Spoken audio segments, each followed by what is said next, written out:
Improving on-camera performance is a rewarding journey for actors. Today's episode, we're going to share some ideas to help actors elevate their skills and presence on camera. Coming up on this episode of Casting Actors Cast. This is Casting Actors Cast. Jeffrey Dreisbach brings you insights and inspiration. Make a difference in your acting and your acting career. Here's Jeffrey Dreisbach.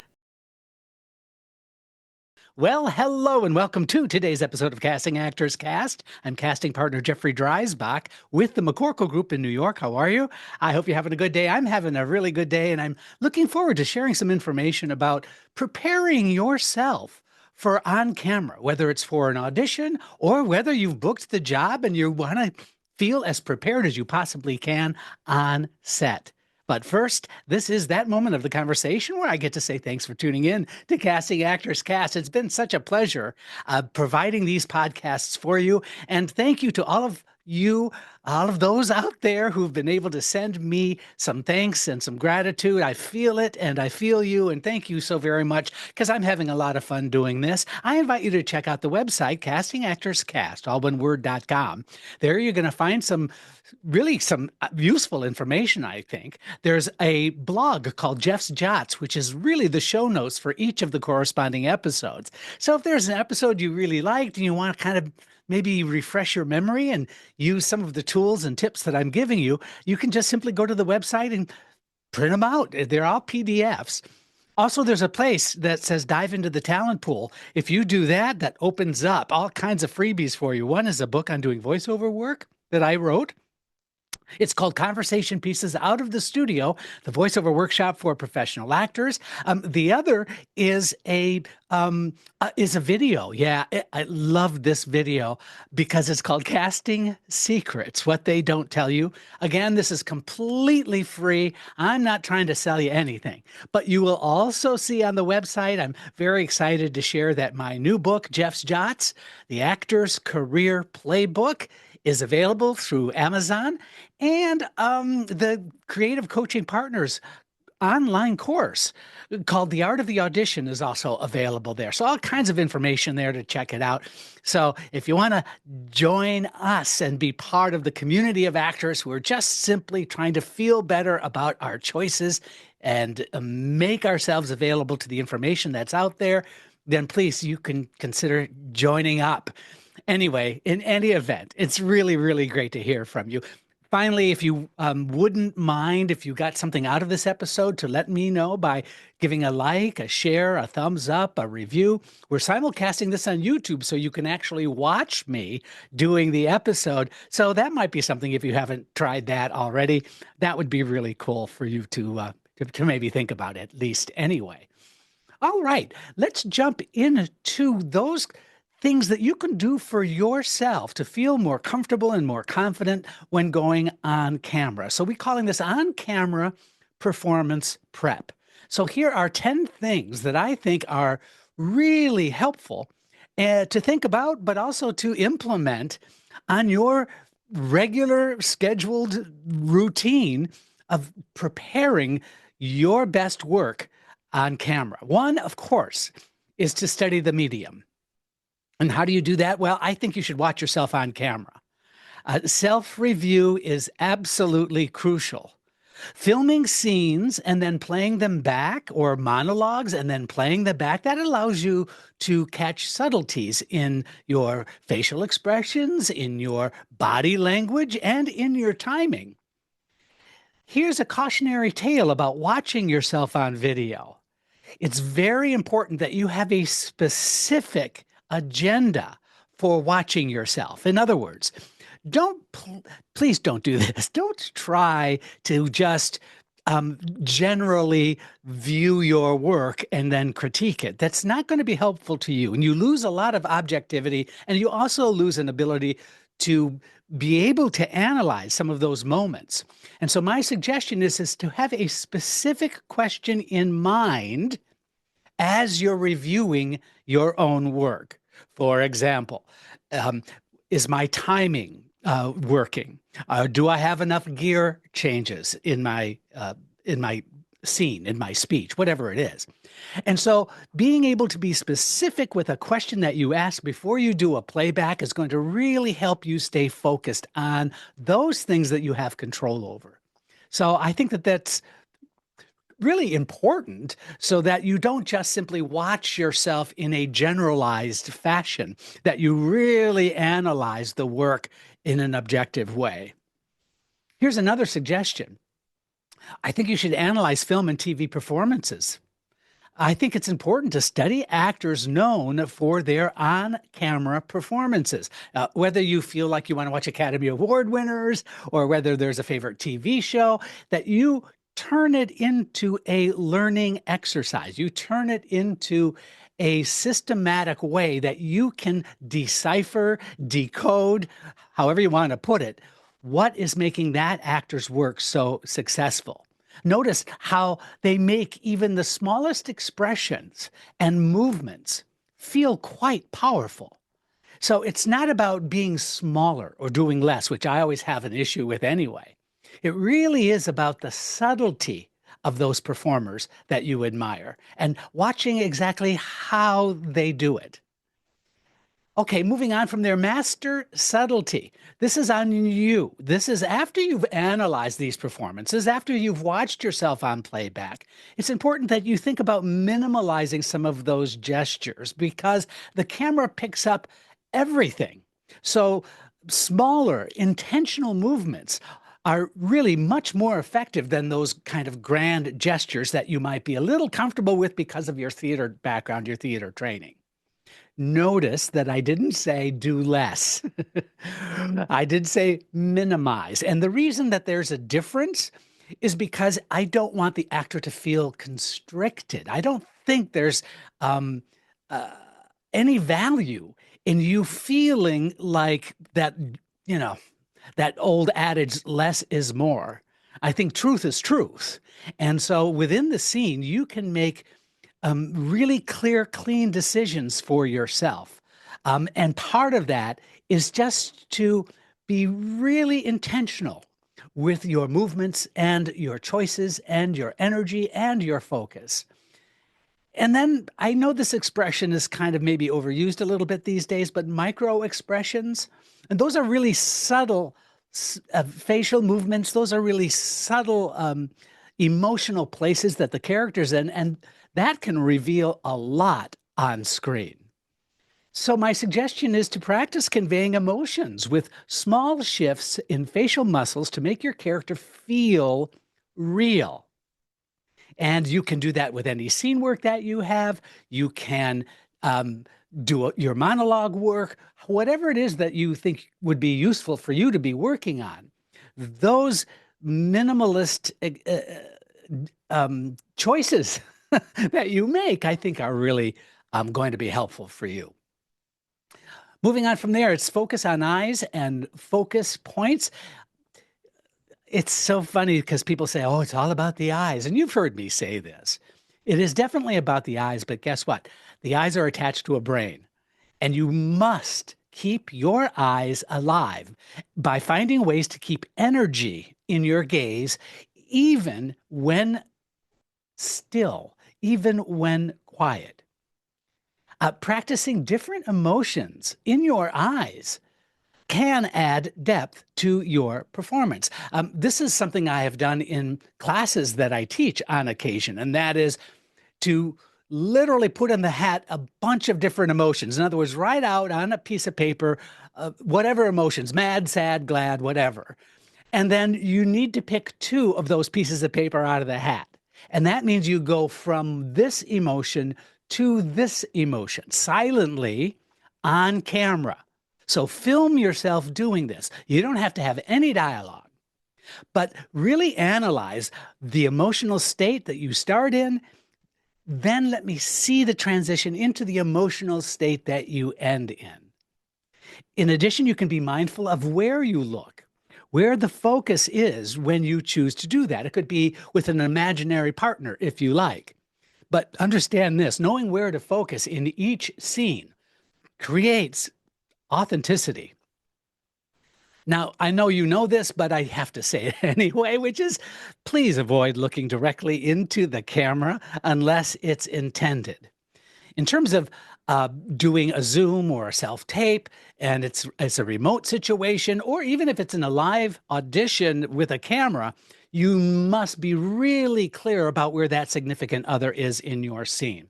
6 to 8 inches is a good rule of thumb away from the lens of the camera, and that's going to serve you well. It's also about making sure that your energy is only expressed in the environment that you are in. I love that palm method where you're looking into the palm of your hand and then extending the palm out. That's where the focus needs to be. Okay, moving on from there, internalize emotions. In other words, what I'm saying here is just simply feel. Don't show. See, when the emotion comes from within, it just simply reads better on screen. Practice truly feeling emotions rather than performing them.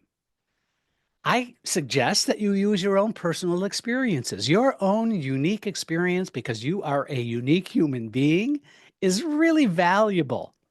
That you can relate to the emotional place where that character is by relating it to your own experience.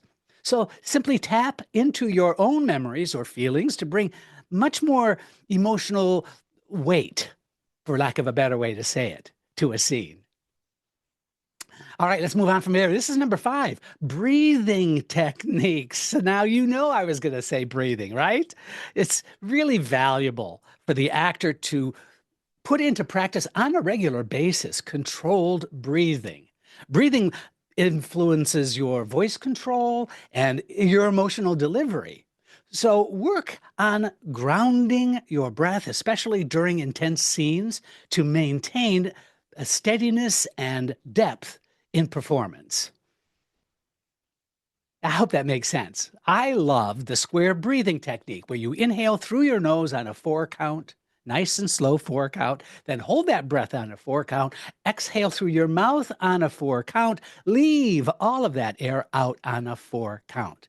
You repeat that, you only need to do that 4 times. Don't do it more than that. But that square breathing really helps you center and focus. Plus, you have the added benefit of the warm, moist air passing over your vocal cords, which is kind of a really good down and dirty warm up. Okay, let's move on from there.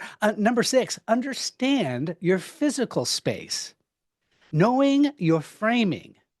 Different shots, whether it's a close-up, it's a extreme close-up or a medium shot, there's just a variety of ways that the camera can shoot you. You need to know what that shot is going to look like. And I would say, gosh, 75% of the time, the DP, the director of photography on a film set, for example, will probably tell you we're shooting you from the chest up. They're probably going to give you an idea about, where that frame is. And it's important that you keep that in mind because it does affect how much of you the audience sees. And therefore, you can adjust your performance to match the shot. It's not about feeling constricted or kind of put in a box, although I guess literally that's what it looks like in a way.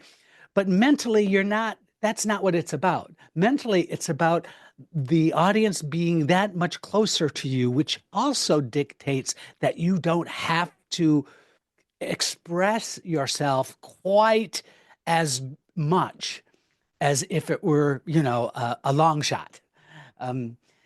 So anyway, let's move on from there. Just you want to match your performance to the shot, I guess, is what I'm trying to say. And then from there, also, it's about moving and staying within the marks that you're given, by the way, on the set, that you have to practice moving within that space or within the spaces you're given on the set to stay in the frame while maintaining natural movement. This is kind of a challenge sometimes. Again, another kind of class experience that I've taught, it's really kind of fun, is to put a mark on the floor and for the actor to walk into the frame without looking at the mark and hitting the mark. See, that's really a great exercise because you have to see the mark before you enter the frame.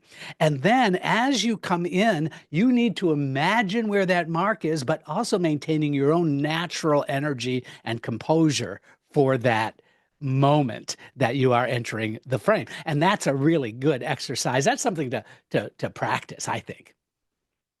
All right, now let's talk about number 7, voice modulation and control. It's a it's about projecting without overacting. You see, they're two different things. When you project your voice, many times the actor loses a lot of musicality in their voice because the stage requires projection, but on camera work really needs careful modulation. So practice varying the pitch, the pace, the pause, the power, all of those gear changes that I've done a lot of previous episodes of the podcast about that. The 3 Ps, the 4 Ps, there's some research if you want to check it out, because I think that we dive a little bit deeper into that than I'm able to do today. But pitch, pace, pause, and power, when you do that, you bring your lines to life. And guess what? Honestly, you're not going overboard. You're not pushing. You're not looking anything but natural and comfortable in that conversation that you're with the significant other. Let's take a quick pause. We'll be right back after this. Are you wishing for acting success?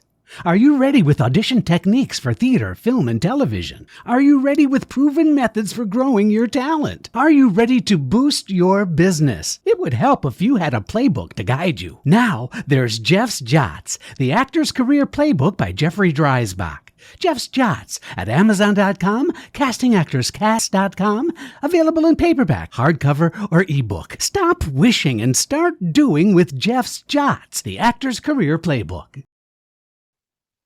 All right, welcome back.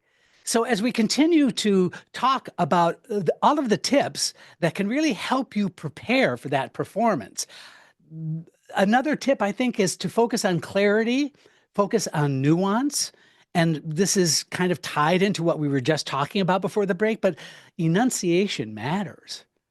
It's important to make sure that every word lands, but with a conversational quality that fits the character. As long as all of your vocal techniques, your vocal acumen, ooh, good word, acumen, wow. As long as you are filtering it through your character, it is conversational. And that conversational quality that fits the character becomes authentic, becomes very, very truthful. All right, we're going to continue on. This is number 8, build a character backstory. It may be a while since you've been in class, perhaps, but you know what we're talking about when we're talking about backstory. It's so useful because you can create whatever that backstory for your character is, as long as it's reasonable within the context of the work, to really dive deeply into your character by drawing out a backstory. Where did the character come from? What's their education background? What physical attributes, what physical challenges might that character have? So you see, the more you know about your character, the more that you create the world of your character, the more believable and natural your performances will feel.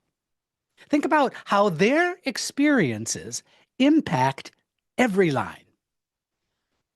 And the way you can also do that is to simply internalize those mannerisms, those habits. Think of small, unique, or interesting mannerisms that your character might have, and practice these subtly on camera. All right, number 9, you knew this was maybe coming, I think, and that is master self-taping and camera awareness. It's so valuable, not only for your auditions, but just the habit of getting yourself on your own camera, whether it's your cell phone or a video camera, or however you're shooting your self-tapes. Practicing self-tape regularly, because self-taping is a skill in and of itself. So, a practice adjusting your lighting and your sound and your framing, it's always a good thing to keep in check. And that should become your default setting so that you already know how it's going to look when you're ready to shoot a scene. And because of that, you can spend the majority of the time on how you're going to play the part rather than, oh my God, my setup. Oh my God, now I've got to edit. All of those things can be really distractions to the most important thing in a self-tape, which is how you're going to play the part. So I think that it's valuable to be aware, but not self-conscious. Know your best angles and lighting, but focus on your performance rather than being overly aware of the camera. Number 10, finally, regularly practice with different scripts. Diversify genres and character. See, practicing with a range of genres and accents and character choices helps build flexibility and adaptability and also increases your confidence. If you focus on being spontaneous and providing spontaneous reactions, then you can film yourself improvising. That's a great tip. Or just simply reacting in character to build natural on screen presence and responsiveness. One technique that I have that I think is valuable if you have the time on a self tape is once you're familiar with the script, once you're really comfortable with the character choices that you're experiencing, put yourself on camera without saying any dialogue, but simply with your emotional track. Let me see how that scene shifts gears and changes based on where you are emotionally. In other words, it's a pantomime without you saying anything, but let me experience your inquisitiveness that turns into anger. Let me see your sadness that turns into joy. And really, each of those beats, each of those moments, because you've done your homework, that really gives you an amazing track, at least a level of confidence, so that you can trust and in a spontaneous way recreate some of those moments. These techniques, combined with ongoing practice and feedback, will absolutely create a strong foundation for developing an engaging, truthful, and technically skilled on-camera performance. That means you're ready. I'm Jeffrey Dreisbach. You've been listening and watching Casting Actors Cast. Thank you so much for joining me today. We'll see you next time.